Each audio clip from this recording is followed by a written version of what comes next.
नमस्कार, times now Navbharat पर आपका स्वागत है। आपके साथ मैं हूं राकेश पांडे। शाम के 5 बजने वाले हैं। वक्त हो गया है देश के सबसे पसंदीदा डिबेट शो राष्ट्रवाद का। राष्ट्रवाद यानी देश से बढ़कर कुछ नहीं।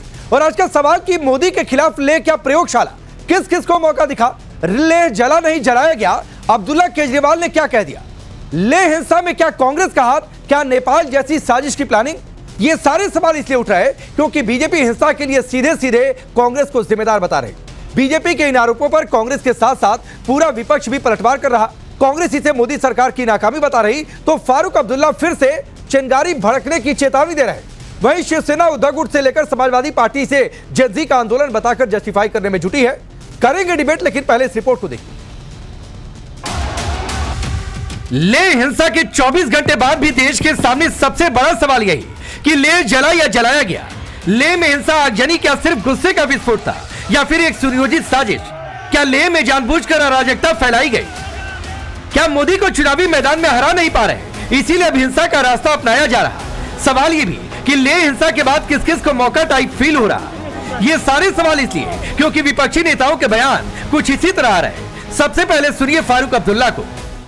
बातचीत का रास्ता जल्दी से इख्तियार कीजिए, इंतजार न कीजिए कि फिर से इसमें चिंगारी लग जाए। मैं नहीं समझता हूँ इसमें कोई जमात है जो इसके पीछे है, क्योंकि आप ये कहेंगे कि ये बाहर से आ रहे हैं। मैंने पहले भी ये देखा है, जब भी यहाँ कुछ होता था कहते ये बाहर से आ रहा है। बाहर से नहीं है, ये वहाँ के लोगों की आवाज़ है, दिलों की आवाज़ है। फारूक अब्दुल्ला केंद्र पर निशाना साध रहे, जांच से पहले ही सर्टिफिकेट दे रहे कि लद्दाख में हिंसा के पीछे कोई बाहरी ताकत नहीं। तो वही कांग्रेस नेता प्रमोद तिवारी पीएम मोदी से कुर्सी छोड़ने की मांग कर रहे हैं, तो दूसरी ओर सपा और शिवसेना उद्धव गुट हिंसा को आंदोलन बताकर इसे सही ठहराने में जुटे। कांग्रेस को इल्जाम दोगे तो हट जाओ ना कुर्सी से, हम संभाल लेंगे, हम देख लेंगे, हम अमन चैन कायम कर लेंगे। एक तरफ जल रहा है मणिपुर 2.5 साल से, दूसरी तरफ पश्चिम में आपने आग लगा दी। मोदी जी वास्तविकता पे आइए, आप अक्षम साबित हो रही है। आप यहाँ जो कुछ होगा ना वो सब कांग्रेस पार्टी कर रही है। मोदी जी कुछ नहीं कर रहे हैं। मोदी जी सिर्फ आरोप लगाने बैठे हैं। जब मोदी जी खुद प्राइम मिनिस्टर नहीं थे तो जो जो बातें उन्होंने बोला है उसके सब उल्टा कर रहे हैं वो। ऐसा नहीं है कि सिर्फ आप जो है आप आरोप कांग्रेस पे करते हैं। कांग्रेस अगर आंदोलन कर रही है तो आंदोलन करना कोई गलत चीज नहीं है। जिस सड़क पर है तो आप उनको गुनहगार क्यों ठहरा रहे हो, उनके ऊपर क्यों गोली चला रहे हो? ये भारत के सीमावर्ती राज्य है, खास करके चाइना बॉर्डर है। वहां के युवाओं को आप शांत नहीं कर सकते, उनका आप समाधान नहीं कर सकते। आप काहे के विश्वगुरु, काहे के? जनता आक्रामक है, जनता के मन में असंतोष है तो बाहर आ जाएगा। आप उनको दबा नहीं सकते, गोली नहीं चला सकते। केजरीवाल भी कह रहे हैं कि हर सच्चे देशभक्त को लद्दाख के लोगों का साथ देना चाहिए। देश के लोकतंत्र को बचाना है तो इस तानाशाही के खिलाफ चुप नहीं बैठा जा सकता। आज लद्दाख की लड़ाई कल पूरे देश की लड़ाई बन सकती है। विपक्ष में यह खलबली इसलिए मची है क्योंकि लेह में हिंसा को लेकर बीजेपी ने सीधे सीधे कांग्रेस को जिम्मेदार बता दिया। बीजेपी लेह में हुई हिंसा को विपक्ष की हताशा का नतीजा बता रही। कांग्रेस पार्टी का जो षड्यंत्र है, किस प्रकार से भारत तेरे टुकड़े होंगे इंशा अल्लाह, यही कांग्रेस पार्टी का मुख्य लाइन है। यह कोई आज से नहीं है, यह जॉर्ज सोरोस के साथ बैठ करके राहुल गांधी जी का प्लान है कि जनता के माध्यम से हम जीत नहीं सकते हैं, इसलिए देश को तोड़ने का काम करते हैं। कांग्रेस पर बीजेपी किन सबूतों के आधार पर आरोप लगा रही है, यह साबित करने के लिए बीजेपी नेता अमित मालवीय ने सोशल मीडिया पोस्ट में कई वीडियो शेयर किए और आरोप लगा दिया कि लद्दाख हिंसा के पीछे कांग्रेस का हाथ होना निर्विवाद है। अमित मालवीय ने एक पोस्ट में 2 वीडियो शेयर कर दावा किया कि 23 सितंबर को लेह में एक प्रेस कॉन्फ्रेंस के दौरान कांग्रेस पार्षद दोरजे नोरबू ने घोषणा की हजारों या लाखों सीआरपीएफ तैनात कर ले या एफआईआर दर्ज हो जाए तब भी बीजेपी दफ्तर जाकर पथराव का नेतृत्व करूंगा। दूसरे वीडियो में कांग्रेस पार्षद दोरजे नोरबू लेह में बीजेपी दफ्तर के पास दिखाई दे रहे हैं आग लगने से कुछ ही देर पहले। अगले पोस्ट में अमित मालवीय ने लिखा अराजकतावादी सोनम वांगचुक ने सबसे पहले 10 सितंबर को भीड़ को उकसाया और कांग्रेस की मदद से 24 सितंबर को लेह में आग लगा दी। गृह मंत्रालय भी सोनम वांगचुक को हिंसा भड़काने का जिम्मेदार बता चुका है। सीबीआई भी सोनम वांगचुक और उनकी संस्था के खिलाफ विदेशी फंडिंग की जांच कर रही है। तो सवाल है कि क्या लेह को हिंसा की आग में जलाने के पीछे विदेशी फंडिंग भी है? जो भारत में सोरोस टाइप चल रहे हैं प्लान, इसमें backed by Soros funded NGOs, और ये हमारे इसमें पड़ोस में चाइना भी है, सबकी नजर है। तो ये जो डीप स्टेट चाहती है, आपने देखा किस तरह बांग्लादेश और नेपाल में हालात बने, श्रीलंका में हालात बने। अब उनकी कोशिश रहती है कि इंडिया में भी करवाया जाए, और हमारे कुछ पॉलिटिशियन हैं जो उनका काम करने के लिए तैयार हैं। अब उनका मैं नाम लेना अच्छा नहीं लगता। सवाल है कि जब 6 अक्टूबर को केंद्र सरकार के साथ बैठक तय थी, तो बैठक तक इंतजार क्यों नहीं किया गया? क्या प्रदर्शनकारी 14 दिन इंतजार नहीं कर सकते थे? लेकिन असल समस्याओं पर बातचीत टालकर हिंसा को क्यों चुना गया? अगर ये सिर्फ संयोग नहीं, तो फिर क्या सत्ता विरोध की आड़ में एक बड़ी साजिश रची जा रही? क्या भारत में नेपाल बांग्लादेश जैसी अराजकता की स्क्रिप्ट दोहराने की कोशिश हो रही? क्या लोकतंत्र के नाम पर विपक्ष हिंसा की राह पर चल पड़ा है? Bureau report, times now Bharat. तो चलिए अपनी रिपोर्ट देखिए। आपका परिचय मैं पहले आज के मेहमानों से करवाता हूं। ललित अंबरदार कश्मीरी एक्टिविस्ट हैं, करण वर्मा पॉलिटिकल एनालिस्ट के तौर पर, अश्विनी मिश्रा जी कांग्रेस पार्टी के नेता, नीलोफर मसूद हैं नेशनल कॉन्फ्रेंस की नेता और प्रवक्ता, और एडवोकेट सोमनाथ भारती हैं, पूर्व मंत्री हैं, आम आदमी पार्टी के नेता और प्रवक्ता हैं। आप सभी का बहुत बहुत स्वागत है। सबसे पहले एक बड़ी खबर बता दें इससे पहले कि मैं मेहमानों का रुख करूं। इस वक्त की ब्रेकिंग न्यूज है लद्दाख हिंसा को लेकर। नेपाली नागरिकों और नाबालिगों को हिंसा में शामिल किया गया है। 20 से ज्यादा नेपाली नागरिक इसमें शामिल बताए जा रहे हैं। लद्दाख में जो हिंसा के वक्त मौजूद थे, ये सारे पुलिस के रडार पर हैं। तो इस वक्त की बड़ी खबर है लेह हिंसा को लेकर। तो सवाल ये उठता है कि लेह क्या वाकई जला नहीं जलाया गया? क्या इसमें वाकई साजिश थी? क्या इसमें नेपाल वाला ट्रेलर दिखाने की कोशिश हो रही थी? क्या ये सब कुछ एक प्लान के तहत, एक साजिश के तहत हुआ? क्योंकि पहले से बातचीत प्रस्तावित थी कि 6 अक्टूबर को बातचीत होनी है। तो फिर यह आंदोलन हुआ और आंदोलन सड़क पर उतरे, वहां तक ठीक था। लेकिन इस तरीके का आंदोलन की सीआरपीएफ की गाड़ियों को फूंक दिया जाए, बीजेपी हिल काउंसिल के दफ्तर को फूंक दिया जाए, यह लोकतंत्र में प्रदर्शन का तरीका हो सकता है क्या? और फिर सवाल उन नेताओं से पूछे जाएंगे कि आखिरकार इस तरीके के प्रदर्शन को जस्टिफाई कैसे किया जा सकता है कि किसी भी एक विचारधारा के लोग सड़क पर उतरे और दूसरी विचारधारा के लोगों के दफ्तर को फूंक दिया जाए? यह डेमोक्रेसी है क्या? चलिए अब मैं अपने मेहमानों का रुख करता हूं। नीलोफर मसूद जी, पहला सवाल आपसे, क्योंकि फारूक अब्दुल्ला ने कहा कि कहा जाएगा कि बाहर के लोग शामिल थे, तो उनको तो अंदेशा था और पता भी होगा, बड़े नेता है जम्मू कश्मीर के, कि बाहर के लोग शामिल थे, जानकारी थी, इसीलिए पहले से वो शक जता रहे थे, या फिर कह लीजिए कहावत हमारे यहां कही जाती है, चोर की दाढ़ी में तिनका। देखिए, मुझे लगता है अगर हम पोस्ट 370 के बाद देखें तो कंटिन्यूअसली एक साइलेंट प्रोटेस्ट जो लद्दाख की तरफ से हमें नजर आया, तो वहां पर इग्नोर किया गया उन्हें। आज तक मुझे नहीं लगता है कि कोई पॉजिटिव साइन उनको दिखाई गई, जहां पर वो अपनी फुल स्टेटहुड रेस्टोर करने के लिए साथ में लेजिस्लेशन होनी चाहिए वहां पर। और उनका एक और डिमांड था कि 6 शेड्यूल में उनका जो है लद्दाख आना चाहिए। लेकिन अनफॉर्चुनेटली जो भी उन्होंने डिमांड्स रखी थी सेंटर के पास, तो that were not heard and even कोई पॉजिटिव साइन नहीं मिला इनको। एंड मुझे लगता है एक वो बॉइलिंग पॉइंट पर शायद इनका वो सब्र जो था, सब्र का पैमाना जो वो गिर गया। And unfortunately you have seen what has happened. और साथ में मैं एक चीज और ऐड करना चाहूंगी, क्योंकि बॉर्डर एरियाज है, वहां पर चाइना है, यू कैन नॉट नलिफाई और नेगेट द इनफ्रिंज एलिमेंट्स भी हो सकते हैं इसमें। लेकिन हमें ऐसा एनवायरनमेंट प्रोवाइड ही क्यों करना था, या ऐसा हॉस्टिलिटी के साथ हमें उनके साथ बिहेव ही क्यों करना चाहिए था, जहां पर किसी और इनफ्रिंज एलिमेंट को मौका मिल जाता कि इस मौके को वो। नीलोफर मसूद, क्या बिहेव गलत किया गया जी? क्या गलत बिहेव किया गया? देखिए, गलत बिहेव मैं ये कह रही हूँ कि 5 साल से इग्नोर किया गया उनको। नहीं, गलत बिहेव क्या किया गया? आपने कहा ना गलत बिहेव किया गया, इसलिए वो अचानक से हिंसा पर उतर आए। क्या गलत बिहेव किया गया, मुझे बताइए।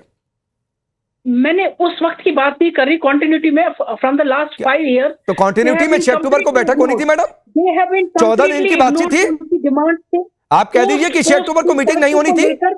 एक जी कह दीजिए कि 6 अक्टूबर को मीटिंग पहले से तय नहीं थी। बिल्कुल थी, लेकिन इतनी मीटिंग आज तक तो निकला क्या? नहीं, निकला क्या? अरे निकला क्या? आप अपने लाइन की शुरुआत नीलोफर मसूद करें। पोस्ट 370 डेमोक्रेसी को आप अपने जवाब की शुरुआत करें। पोस्ट 370 6 साल काफी नहीं है। पोस्ट 370 क्या होता है? पोस्ट 370 अगर वो चाहते हैं कि उनका ये जवाब क्या आपने, मैं करण वर्मा नीलोफर मसूद अपने जवाब की शुरुआत करती है पोस्ट 370। तो क्या ये उकसाने वाली बातचीत नहीं है कि जो लोग नीलोफर मसूद को सुने तो वो कहें कि देखो रे आए 370 जबकि 370 इस देश के संविधान के उलट था। नीलोफर जी आपका मैडम हुआ 1.5 मिनट आपने अनइंटरप्टेड बोला। आप करण वर्मा को सुनिए। और करण वर्मा, मैंने एक सवाल पूछा था, एक कहावत कह के कि चोर की दाढ़ी में तिनका। आप देखिए 20 नेपाली लोगों की बातचीत शामिल होने की सामने आ रही है। देखिए राकेश जी, इन्होंने 2019 के बाद की बात करी। ये भूल जाती हैं 70 साल तक लद्दाख को यूनियन टेरिटरी का स्टेटस नहीं मिला। वहां कितने लोग खुश थे कि उसको यूनियन टेरिटरी का पहली बार स्टेटस मिला। राकेश जी, ऐसे नहीं बात हो सकती अगर ये बीच में बार बार। मैडम सुनिए ना, आपके बीच में कोई नहीं आया, मैंने भी कोई इंटरजेक्शन नहीं किया। अभी करण वर्मा को सुन लीजिए, फिर सोमनाथ भारती जी है, मैं उनके पास जाऊंगा। सुनिए करण वर्मा बोलिए। ये जो इसको जिस तरह से दिखा रहे हैं राकेश जी, मैं तो उल्टा कहूंगा सरकार ने इन्हें बहुत लंबी रस्सी दी है। 6 अक्टूबर को तो फिर बातचीत होने जा रही थी। जरा हमें पता होना चाहिए ये जो व्यक्ति है सोनम वांगचुक, इसकी स्टेटमेंट्स क्या क्या हैं। इसके अंदर इतनी हिम्मत है ये कहने की कि हमारे देश की सेना इतनी निराश है अग्निवीर से कि हो सकता है जो गुरखा है वो चीनी सेना को ज्वाइन कर ले। ये स्टेटमेंट जो व्यक्ति दे सकता है ऑन रिकॉर्ड, सारे इंफ्रास्ट्रक्चर प्रोजेक्ट्स के विरुद्ध बैठ के कह सकता है ये हमारी जमीन है। ऐसे टाइम पे जब एलएसी से क्या टेंशन हुई चाइना से, हमें पता है 2020 में, 2019 के बाद के क्या हालात रहे। मतलब राष्ट्रीय सुरक्षा कोई चीज होती है आपके लिए या नहीं होती है, या वैसे ही आप बनाना चाहते हैं जो आपने कश्मीर का हल किया था 370 से पहले, आपके अब्दुल्लाज और मुफ्तीज इन सब ने मिलकर जो हल किया था। तो ये एक बहुत ही खराब मंसूबा था और आज हमने देख लिया जब बीजेपी हेडक्वार्टर्स को आग लगाई जाती है, सीआरपीएफ की गाड़ी उड़ा दी जाती है। इस व्यक्ति के मंसूबे बिल्कुल साफ थे कि हमें अराजकता लेकर आनी है, सड़कों पे लोगों को लेना और कहना ये हमारी जमीन है। अरे ये देश की जमीन है, इसमें रेयर अर्थ मिनरल्स हैं लद्दाख में, आपको पता है राकेश जी। ठीक है राकेश जी, क्या तरीका है इनका बीच में बोलने का? Please madam. Nilofar ji 30 second और बोलिए। करण वर्मा फिर मैं आगे बढ़ता हूं। नीलोफर जी रुक जाइए मैडम, आप कहती है बीच में कोई आपको इंटरप्ट कर देता है, आप दूसरों के बीच में लगातार बोलती रहे। नीलोफर जी रुक जाइए मैडम प्लीज। आपने पोस्ट 370 ले में ये प्रदर्शन क्या वाकई आपके डेमोक्रेसी के पैमाने पर फिट बैठता है? आप इस पर 2 शब्द नहीं बोल पाए, तो अभी करण वर्मा को सुनिए। राकेश जी, 11 इंफ्रास्ट्रक्चर प्रोजेक्ट्स पे ये व्यक्ति स्टे लगाने की कोशिश कर रहे हैं। आपको पता है फरवरी में इस साल ये पाकिस्तान गए थे क्लाइमेट चेंज के नाम पर। हमारे यहाँ ए के एंटनी ने पार्लियामेंट पे खड़े होकर कहा था कि बॉर्डर रोड्स ना बनाना लद्दाख में हमारी स्ट्रेटेजी। आज जब बॉर्डर रोड्स बन रही हैं, कौन वो व्यक्ति है देश की सुरक्षा के खिलाफ जो खड़ा है? वो सोनम वांगचुक है। और इसको किसका सपोर्ट मिला हुआ है? कांग्रेस के काउंसलर्स का सपोर्ट मिला है। ये आज अराजकता पे आग लगाने तक पे पहुंच गए हैं सीआरपीएफ को। ठीक है, देश के विरुद्ध मैं आगे बढ़ता हूं। सोमनाथ भारती जी, अरविंद केजरीवाल ने जो सोशल मीडिया पोस्ट किया उसकी आखिरी लाइन है, आज देश के लोकतंत्र को बचाना है तो इस तानाशाही के खिलाफ चुप नहीं बैठा जा सकता। आज लद्दाख की लड़ाई कल पूरे देश की लड़ाई बन सकती है। तो आप पूरे देश में इसी तरह की लड़ाई चाहते हैं कि आग लगा दी जाए, गाड़ियां फूंक दी जाए, दफ्तर फूंक दिए जाए। देखिए, मैंने साफ साफ पहले भी कहा है और फिर कह रहा हूं, दोहरा रहा हूं, आम आदमी पार्टी हिंसा के विरुद्ध है। डेमोक्रेसी में हिंसा का कोई स्थान नहीं है। हिंसात्मक कोई भी कार्रवाई हो, सरकार की तरफ से हो, जनता की तरफ से हो, उसके खिलाफ आम आदमी पार्टी पहले थी और आज भी और आगे भी रहेगी। लेकिन साथ साथ में ये देखना होगा कि वहां पे जो प्रोटेस्ट चल रहा था उसका कारण क्या था। वो वोट का अधिकार मांग रहे हैं। वो कह रहे हैं कि मेरे अपने मर्जी की सरकार चाहिए, 6th शेड्यूल का राइट चाहिए। लंबे समय से चला आ रहा है, 6 साल लंबा उनका प्रोटेस्ट रहा है। और क्यों कर रहे हैं पता है आपको? वोट का अधिकार क्यों मांग रहे हैं? वहां की जनता अपने मनपसंद सरकार की मांग क्यों कर रही है? क्योंकि, और भाजपा क्यों नहीं दे रही है? क्योंकि भाजपा छुपाना चाहती है। क्या चाइना ने जो गलवान वैली में करीब 2000 स्क्वायर किलोमीटर भारत से छीन लिया, उसको छुपाना चाहती है। लद्दाख कोई छोटा मोटा मुसीबत नहीं है। लद्दाख बॉर्डरिंग है चाइना के और पीओके के। ये बहुत बड़ी मुसीबत है जो डेमोक्रेसी का के हनन करके भाजपा छुपाना चाहती है। लद्दाख मुसीबत आप देखें, अब सोनम वांगचुक नहीं लद्दाख मुसीबत है, मैं समझा नहीं, जरा इसे क्लियर कर दीजिए। उनकी आवाज बंद करने के लिए भी क्या कर रहे हैं? सोमनाथ जी, लद्दाख मुसीबत है, मैं समझा नहीं सर। सीबीआई ले आई है, सीबीआई ले आई है। नहीं ठीक है, लद्दाख मुसीबत है वो मैं नहीं समझा। मुसीबत है अगर ढंग से नहीं संभाला भारत सरकार ने। नहीं सर, मुसीबत तो नहीं कह सकते, भारत के संभालना होगा। सोमनाथ भारती जी, आप कहिए कि एक चैलेंजिंग स्टेट है, एक चैलेंजिंग लोकेशन है सर, थोड़ा सा शब्दों का लद्दाख मुसीबत है, कल को कोई किसी और रीजन को कह दे मुसीबत है। बिल्कुल ठीक कह रहे हैं, ठीक है, you can reword it, alright. So Ladakh बड़ा चैलेंजिंग सिचुएशन है, क्योंकि वहां पे चाइना बगल में है, बॉर्डरिंग टू लद्दाख, पीओके भी बॉर्डरिंग टू लद्दाख है, और वहां पे पहले ही 5 पेट्रोलिंग पॉइंट्स हैं, ठीक, P10, P11, P11A, PP12, PP13, ठीक, जहां की डेप्थ सॉन्ग में जहां के इंडियन ट्रुप जा नहीं सकते हैं। सर, कब से? सर, मई 2020 से। क्या कर रही भारत सरकार? सोमनाथ भारती जी, आप तो बड़े सीनियर नेता हैं सर। बड़ा अगर सोमनाथ भारती जी, आप तो बड़े सीनियर नेता हैं, एडवोकेट भी हैं, अच्छा खासा पढ़ते लिखते भी हैं सर, अपडेट भी आप रहते हैं। आपको वैसे भी पता होगा कि वहां पर स्टेट का दर्जा मिल भी जाए, सरकार बन भी जाए, तो बॉर्डरिंग लोकेशन पर जो होगा वो वैसे भी स्टेट गवर्नमेंट के अंडर में नहीं आएगा। तो सर कहां उधर ले जाकर? मैं आपसे फिर पूछ रहा हूं सर, आप लोग डेमोक्रेसी की बातचीत करते हैं, मेरा सवाल पूरा हो जाने दीजिए। आप लोग डेमोक्रेसी की बातचीत करते हैं, जो हुआ वो क्या डेमोक्रेसी के पैमाने पर है? 6 अक्टूबर को ये बातचीत होनी थी कंप्लीट स्टेटहुड के दर्जे के लिए, 25-26 को भी एक राउंड की मीटिंग होनी थी, फिर ये हिंसा क्यों हो गई? आप आलोचना कर नहीं पा रहे हैं। अरविंद केजरीवाल जी ने अपने सोशल मीडिया पोस्ट में कहीं ये नहीं लिखा कि इस तरीके की हिंसा नहीं होनी चाहिए थी। बिल्कुल, हमने कहा बार बार ये बात कही है, ये बात उन्होंने भी कहा, मैंने भी कहा इस बात को। और सुनिए, वहां तक बात नहीं है, उत्तराखंड के अंदर, आप तो बड़े सीनियर जर्नलिस्ट हैं, उत्तराखंड में पेपर लीक पे हो रहा है डेमोन्स्ट्रेशन, फिर वहां पे अनएम्प्लॉयमेंट पे होगा डेमोन्स्ट्रेशन, और ये टिप ऑफ द आइसबर्ग है। देश का युवा भारती जी अब बहुत थक गया है, फ्रस्ट्रेट हो गया है सर, डिमोन्स्ट्रेशन से, प्रदर्शन से, देश के युवाओं धरना से, इससे दिक्कत नहीं है। आप इस बात को समझिए, लोकतंत्र की ताकत है सड़क पर उतरकर प्रदर्शन करना, लेकिन लोकतंत्र की ताकत वो नहीं है जो लेह में हो गया।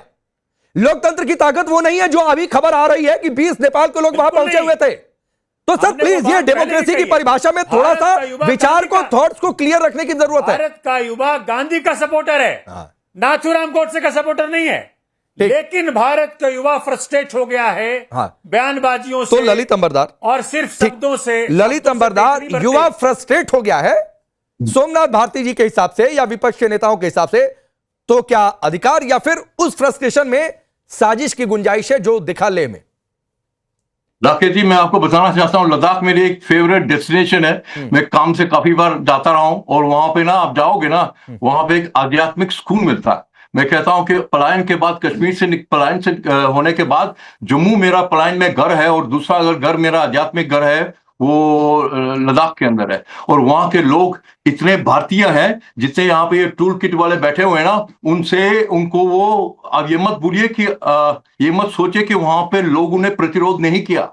आप चाहते हैं कि सिविल वॉर हो? सुनिए, ये एक बहुत खतरनाक साजिश है। किसको टूल किट वाला कह रहे हैं? ललित अंबरदार, नाम लीजिए सर, किसको टूल किट वाला बोल रहे हैं? कि मैं बता रहा हूँ राकेश जी, मैं बता रहा हूँ, आज जो हो रहा है, ये जो इन्होंने सोमनाथ जी ने बताया ना कि उत्तराखंड में वहां के कांग्रेस वाले क्या बोलते हैं कि लेह से शुरू हुआ है और उत्तराखंड में चल रहा है। ये हिंदुस्तान में आग लगाना चाहते हैं, क्योंकि उनको मालूम है इलेक्टोरली ये नरेंद्र मोदी को हरा नहीं सकते, तो ये विदेशी ताकतों का जो टूल किट है उसको इस्तेमाल किया जाए। और जहां तक लद्दाख की बात है, लद्दाख की पॉपुलेशन 3 लाख से कम है, 3 लाख से कम में असेंबली बनती है। आपके ये जो कश्मीर के बैठे हुए ना, एक असेंबली सीट के लिए 1 लाख से ज्यादा पॉपुलेशन है, तो 3 लाख के लिए क्या दो मेंबर्स असेंबली बनाएंगे वहां पे? दूसरी बात, ये मत भूलिएगा कि पंजाब, लद्दाख के अंदर कश्मीर जहाज से पहले, कश्मीरी हिंदू का नरसंहार होने से पहले वहां पे यूनियन टेरिटरी बनाने की वहां की मुहिम चल रही थी। लद्दाख एक यूनियन टेरिटरी होनी चाहिए, जम्मू कश्मीर के साथ उनको अलग करना है। ये तब से उनकी जो मूवमेंट चल रही है। तब तो फारूक अब्दुल्ला ने कुछ नहीं बोला था, तब तो हिंदुस्तान के जो लेफ्ट लिबरल थे कभी उनका समर्थन नहीं किया था। अभी जो हो रहा है, अभी बिल्कुल एक साजिश के तहत, और जो ये सोनम वांगचुक, मैं नाम नहीं लेना चाहता, मैं कह रहा हूं उनकी जो एक सटल मैसेजिंग होती है सर, सटल मैसेजिंग, वो नेपाल को याद करते हैं। ठीक है। अब मैं अश्विनी मिश्रा, आपकी बारी आती है। आना तो कायदे से आपके पास सबसे पहले चाहिए था, लेकिन जानबूझकर आपके पास सबसे लेट से आया। अब जो बात ललित अंबरदार ने कही कि चूंकि मोदी के खिलाफ जीत नहीं पा रहे, तो लद्दाख को लेह को एक प्रयोगशाला बना दिया गया, क्योंकि यही लेह लद्दाख है कि जब यूनियन टेरिटरी बना तो वहां पर लोगों ने जश्न मनाया था कि चलो हमारी एक बड़ी लंबी मांग थी, उससे मांग लिया गया। तो अचानक से तो ऐसा नहीं है, बकौल ललित अंबरदार, कि वहां पर स्टेटहुड की बात, चलिए मांग हो भी सकती है, और अगर है भी तो लोकतंत्र में मांग होनी चाहिए, लेकिन फिर ये 20 लोगों का नेपाल से आना, ये विदेशी साजिश की बात सामने आना, या फिर ये जो बीजेपी लगातार आरोप लगा रही कि आपके नेता तो एक दिन पहले कह रहे थे कि जाएंगे बीजेपी दफ्तर में घुसकर स्टोन पेल्टिंग करेंगे।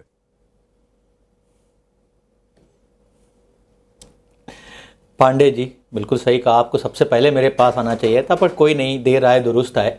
और रही बात भारतीय जनता पार्टी के एलिगेशंस की, मुझे लगता है इससे ज़्यादा निकम्मी सरकार क्या होगी जब इनके चीज़ें आउट ऑफ कंट्रोल हो जाती हैं, जब ये अकाउंटेबिलिटी नहीं ले पाते हैं, तो या तो ये विदेशी ताकतों पर डालते हैं या डालते हैं कांग्रेस पे, नेहरू पे। इन्होंने, आपको पता है, हाथरस के केस में भी कहा था इसमें विदेशी ताकतें होंगी, बाद में सीबीआई इंक्वायरी कराई गई और वहां पता चला कि वो दलित बेटी के साथ अत्याचार हुआ था, कोई विदेशी ताकत नहीं थी। योगी आदित्यनाथ ने कहा था ये भी इनकी सरकार को बदनाम करने के लिए हाथरस की घटना विदेशी ताकत थी। आप कितना शांति सुना, सोरी सभ्यता तो रखिए, आप जो भी हैं, आप टूल किट की बात कीजिए, टूल किट की परिभाषा Ladakh is a very serious security issue. आप टूल किट है, ये आपके पार्टी पॉलिटिक्स में नहीं चलेगा। आपको तो रिपब्लिक डे के लिए इंपॉर्टेंस नहीं था, आपके केजरीवाल को तो रिपब्लिक डे के। ललित अंबरलाल प्लीज बोल लेने दीजिए, एक बार उनको एक बार बोल लेने दीजिए। अगर किसी को कोई इंटरप्शन करना भी है तो सर एक दो लाइन बोलकर चुप हो जा करिए, जिसकी बारी है वो ज्यादा बोले। अश्विनी मिश्रा अपनी बात रखिए। जी पांडे जी, आपने बिल्कुल सही कहा कि जो बॉर्डर्स लोकेशन होती हैं वो स्टेट मैटर नहीं होती हैं, बस शायद ये बात आपको करण वर्मा जी को भी समझानी चाहिए। करण वर्मा जी भी कह रहे थे कि वहां पर वांगचुक जी जो है कांग्रेस काउंसलर्स के साथ मिलकर के इन्फिल्ट्रेशन कराने का काम कर रहे हैं। आप सोचिए, मतलब क्या मजाक चल रहा है देश में कि आप बोल रहे हैं वहां पर कोई आम नागरिक विरोध करेगा और वहां इन्फिल्ट्रेशन हो जाएगा, लोग घुस आएंगे, देश की सुरक्षा पे सवाल खड़ा हो जाएगा। हमारी आर्म फोर्सेस हैं, बीएसएफ हैं। करण जी, आप क्लैरिफाई कर देना, अगर मैं कुछ गलत बोल रहा हूं मुझे फैक्ट चेक भी कर लेना, बट मुझे बोलने दो, जो मैंने सुना मैं उसके हिसाब से उत्तर दे रहा हूं। रही बात आंदोलन की, जब गुर्जर आंदोलन होता है राजस्थान में, 72 लोग मारे जाते हैं, पुलिस ओपन फायर करती है, तो क्या उसमें अश्विनी मिश्रा सुनिए ना, एक तो आप राजस्थान पहुंच जाएंगे, आप उत्तराखंड पहुंच जाएंगे, लेकिन आप लेह लद्दाख पर बातचीत नहीं करेंगे। करण वर्मा में आता हूं, सुनिए सर प्लीज। एक जो अमित मालवीय ने, जो बीजेपी ने वीडियो पोस्ट किया और उसमें आपके कांग्रेस के पार्टी के नेता हैं दोरजे नोरबू, क्या वो वीडियो गलत है? जिन्होंने कहा था कि बीजेपी दफ्तर में घुसकर तोड़फोड़ स्टोन पेल्टिंग कर देंगे, ये क्या विरोध प्रदर्शन करने का तरीका है? कल को बीजेपी वाले कहा कि हम कांग्रेस दफ्तर में घुस के तोड़फोड़ कर देंगे, ये सही होता है क्या? आता हूं सोमनाथ जी। पांडे जी, आप वहां जाकर के सबकी चेक कीजिए, वहां बहुत सारे बीजेपी कार्यकर्ता भी होंगे। वो बीजेपी कार्यकर्ता, कांग्रेस कार्यकर्ता से पहले वहां के नागरिक हैं जो 5 साल से अपना अधिकार मांग रहे हैं। मतलब कांग्रेस वाले शामिल, आप ये कह रहे हैं? बीजेपी और कांग्रेस का, कांग्रेस कार्यकर्ता पहले नागरिक है इसलिए उसमें शामिल है। के नेता भी, आप ये जस्टिफाई कर रहे हैं? बीजेपी कार्यकर्ता भी होंगे, क्योंकि नहीं होंगे से क्या मतलब है? पहले आप अपने वाले की बातचीत करिए। 5 साल से उनके पास पहले। नहीं अश्विनी मिश्रा, पहले आप अपने वाले की बातचीत करिए कि कांग्रेस के नेता है लेकिन पहले चुकी नागरिक है, इसका मतलब कांग्रेस वाले शामिल हैं। जब पांडे जी, मैं कह रहा हूं वहां आंदोलन करने वाले लद्दाख के रहने वाले लोग प्लीज हैं, एक तो नहीं सुनिए ना, आंदोलन और अराजकता में, सुनिए अश्विनी मिश्रा जी सुनिए, 30 सेकंड सुनिए, फिर आ रहा हूं। आंदोलन अराजकता में फर्क होता है, तो आंदोलन और अराजकता को एक में मत जोड़िए, धागे में मत पिरोइए। तो आंदोलन अलग चीज है, अराजकता अलग चीज है। डेमोक्रेसी में आंदोलन परमिटेड है, अराजकता परमिटेड नहीं है सर। अराजकता करेंगे तो फिर सुरक्षा बल देखेंगे, तो फिर पहले तय करिए कि जो कल हुआ वो आंदोलन था या अराजकता थी? मेरे हिसाब से अराजकता थी, पहली बात। पांडे जी सुनिए सर, पहली बात। और दूसरा सवाल आपसे, ये देश गांधी जी का है, ये पूरा देश। अरे ठीक है अश्विनी मिश्रा जी, अभी ये देश गांधी का है, ये आप कोई नई बात नहीं बता रहे सर। अगर ये देश में बच्चा जानता है कि ये देश गांधी का है, तो लोग जो है, ठीक है। अब सुनिए, आपने एक शब्द का इस्तेमाल किया कि सरकार निकम्मी। मान लीजिए आपके हिसाब से कोई सरकार निकम्मी हो गई, तो उसको हटाने का तरीका क्या है? डेमोक्रेसी में चुनाव के दौरान आप जनता को कन्विंस करिए कि सरकार निकम्मी है, जनता हटा देगी, कि ये उतर कर आगजनी होगी।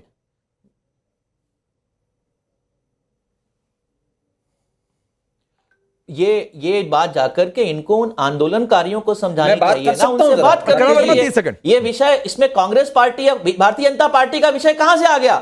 अरे क्यों विषय नहीं आ गया? बयान देने के लिए आपका विषय है, नहीं समझ सकता तो हट जाइए, ये कहने के लिए आपका विषय है। आपकी पार्टी के पार्षद जाकर वहां पर शामिल हो जाएं, ये आप कहते हैं कि वो तो नागरिक के तौर पर हैं, तब आपका विषय अलग हो जाता है। करण वर्मा आप कुछ कह रहे थे, फिर सोमनाथ जी आ रहा हूं, 30 सेकंड। इनका काउंसलर है फुनजॉक्स डैंजिन, जिसने कि वहां पर आग लगाई, जो कि नजर आ रहा है और अब चार्ज्ड है कानूनी प्रक्रिया के तहत। मैं बस अश्विनी जी से एक सीधा सवाल पूछ रहा हूं, आए बाएं साएं मत जाइएगा आप। जब ये सोनम वांगचुक ये बात कहते हैं कि हमारे देश की सेना इस कदर नाराज हो गई है कि अब गुरखा जो हैं वो चीनी आर्मी ज्वाइन कर लेंगे, ये एंटी नेशनल स्टेटमेंट है, आप इसका साथ खड़े होते हैं या इसकी निंदा करते हैं? बोलिए अश्विनी मिश्रा, सीधा सवाल सीधा जवाब। अगर उन्होंने ऐसा स्टेटमेंट दिया है और आपको लगता है एंटी नेशनल है, तो आप जाके अरेस्ट करिए। आपको क्या लगता है? क्या वो हमारे पार्टी के लीडर हैं जो मैं उनके स्टेटमेंट पे जवाब दूं? आपका काउंसलर उनके साथ क्यों खड़ा है? रही बात उन्होंने जो अग्निवीर पे सवाल उठाया, वो सवाल हम भी उठा रहे हैं। हम भी मानते हैं कि जब इनके नेता fight against the Indian state कहते हैं तो ये लाजमी है भाई, वो देश इंडियन स्टेट से लड़ना चाहते हैं राहुल गांधी, बाहर जाके कहते हैं यूएस यूके में इंटरवीन करो हमारे देश में। ठीक है, क्या सिख यहाँ पे पगड़ी पहन पाएगा? सोमनाथ भारती जी आप कुछ कहना चाह रहे थे, इशारा कर रहे थे, सर अपनी बात रखिए और मैं फिर उसमें एक सवाल और ऐड कर देता हूं जो आगे का है कि ऐसे तो कांग्रेस से आजकल आपका बहुत मतलब जो तकरार था वो बहुत ज्यादा बढ़ चुका है, लेकिन उसके बावजूद ये ले प्रयोगशाला बन जाए, क्या इसमें भी आपकी सहमति है? देखिए, सबसे पहले मैं करण जी का वो स्टेटमेंट जो था कि 3 लाख पॉपुलेशन है, कैसे असेंबली बन जाएगी। देखिए, सिक्किम में 6 लाख पॉपुलेशन है, असेंबली है 32 लेजिस्लेटिव सीटों का। मुझे मिसकोट मत करिए भारती जी, मैंने ऐसा कुछ करण जी ने बोला, पता नहीं। अरे वो ललित अंबरदार ने कहा था भारती जी, ललित जी ने कहा था, करण वर्मा ने नहीं कहा। 6 लाख, हाँ ठीक, हाँ तो उनको कह दें कि 6 लाख पॉपुलेशन पे 32 सीटों वाला असेंबली है सिक्किम में, इसलिए वहां भी बन सकता है असेंबली। आता हूं ललित जी। और किसी भी राज्य की जनता की समस्याओं का समाधान वहां की असेंबली करेगी, आप नहीं करेंगे। केंद्र में बैठा व्यक्ति, दिल्ली में बैठा व्यक्ति, उसे क्या पता वहां क्या समस्या है? एक बार इनकी बात पूरी हो जाने दीजिए। करके असेंबली के जरिए लोगों को अपने समस्याओं का समाधान ढूंढने का अधिकार है, हम उसको सपोर्ट करते हैं। देखिए और कोई भी डेमोक्रेसी वहां के जनता के मतों से बनता है। दिल्ली हो, जम्मू कश्मीर हो, हर जगह डेमोक्रेसी का जो हनन किया है बीजेपी ने, इस प्रकार से वहां के मतों का एक भारती जी अनादर किया है बीजेपी। अगर वोट से ना जीतते हो तो वोट चोरी करने लगते हैं, वोट चोरी कर रहे हैं ईवीएम के साथ। बोल सकता हूं एक बात बताइए भारती जी, भारती जी एक बात बताइए, ये ले में जो कुछ हुआ आपको इसमें साजिश वाला एंगल कहीं से दिखता है कि नहीं दिखता? उसका समाधान कौन लाएगा? आपको दिखता है नहीं सर? पेट नहीं भरता भारत का। फिर मैं इसका जवाब लेता हूं। क्या चीज? मैं कह रहा हूं लेह लद्दाख में जो कुछ हुआ इसमें आपको साजिश वाला एंगल, प्रयोगशाला वाला एंगल आपको दिखता है कि नहीं दिखता है? देखिए, मैं ये कह पा रहा हूं पांडे जी, आप देखिए बड़े सीनियर जर्नलिस्ट में कह पा रहा हूं, जो कुछ भी हो सरकार जांच करे, जो रिस्पॉन्सिबल उसको पकड़े, लेकिन इसका जो जहां से बात उठी, unemployment, paper leakage, Indian soil के ऊपर चाइना का अधिकार, ये सारी बातें गौर नहीं हो भारती जी। तो सर इन सारी बातों का हल जो है वो डेमोक्रेसी में आगजनी और तोड़फोड़ से नहीं निकलता है सर। या तो इलेक्टोरल सिस्टम से सरकार बदल दीजिए और या तो प्रदर्शन करके सरकार को झुका दीजिए, लेकिन उस प्रदर्शन में सर ये तोड़फोड़ आगजनी जस्टिफाइड नहीं है। कभी भी ठीक है, क्योंकि आपने ललित जी को कोट किया था, पहले ललित जी 30 सेकंड, फिर करण वर्मा आता हूं। हिंसा कंडेम करता हूं। राकेश जी, सिक्किम का एरिया और लद्दाख का ज्योग्राफिकल एरिया कंपेयर करेंगे आप? 4 पर्सन पर स्क्वायर किलोमीटर है लद्दाख का। Can you imagine logistically?